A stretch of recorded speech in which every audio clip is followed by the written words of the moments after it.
Okay. First off, he said that with his dying breath, Bruno Bolet directed him to steal the painting of Henry's parents and lock it up in Henry's parents' crypt. Bruno seemed to think that way Henry would wind up with the crystal skull instead of somebody else. So Dr. Buford dressed up in his skeleton man costume, stole the canvas, and hid it in the crypt like Bruno asked. That must have been when Renee saw Mr. Death. But then, Dr. Buford had second thoughts and decided to heck with Henry. He wanted that crystal skull for himself. So this afternoon, he dressed up in his skeleton man costume again and snuck into Henry's house so he could get the key from that mini cemetery and retrieve the painting he'd left in that crypt, knowing the painting would somehow lead him to the skull. Only I walked in on him and ruined everything. Right. And now that we're onto him, he says he no longer wants the skull. He's embarrassed that he allowed his superstitious side to get the best of him and says whoever finds the skull is welcome to it. At least that's what Dr. Buford said. Uh-oh. Uh-oh what? I told him you were looking for the skull. That's all right. Actually, I told him you were on the verge of finding it. Why would you tell him that? I don't know. I got carried away. So if he lied to me and he really does still want the skull, then he might come after you. He left right after we talked, and I don't think he went back into that meeting. What if he's on his way over there? Don't worry, I'll be fine. Why don't you just...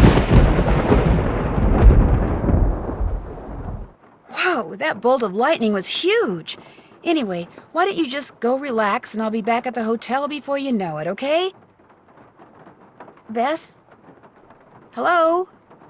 Bess, you there? Nope, she sure isn't.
Yes?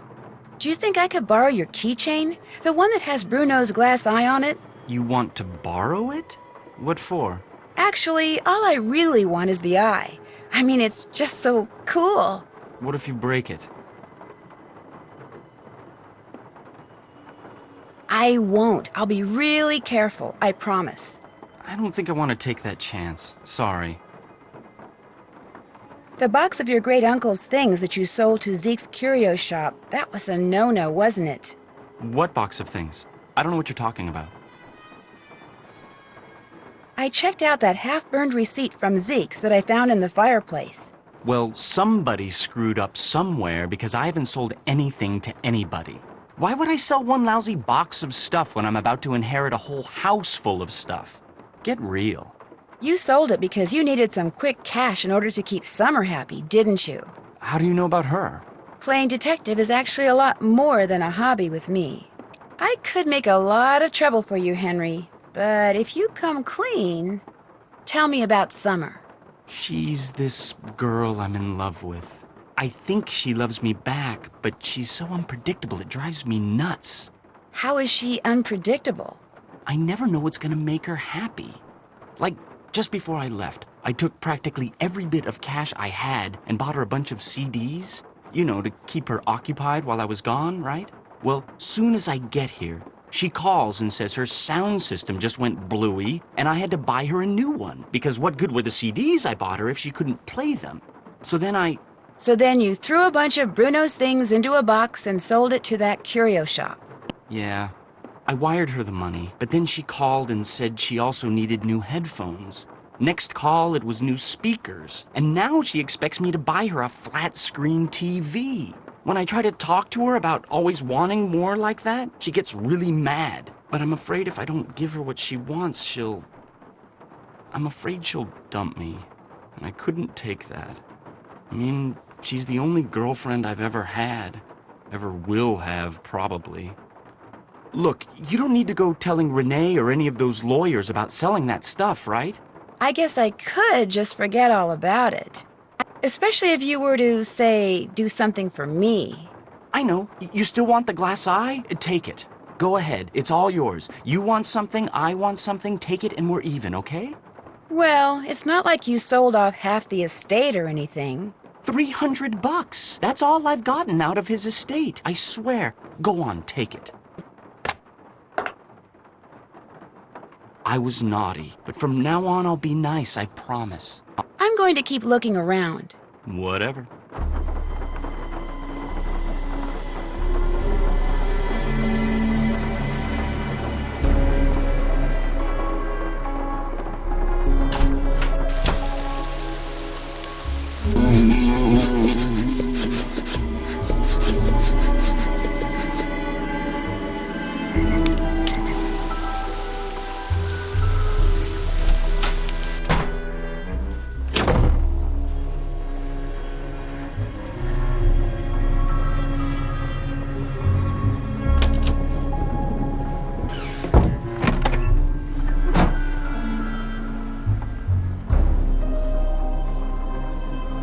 Iggy, how about a nice, juicy loquat?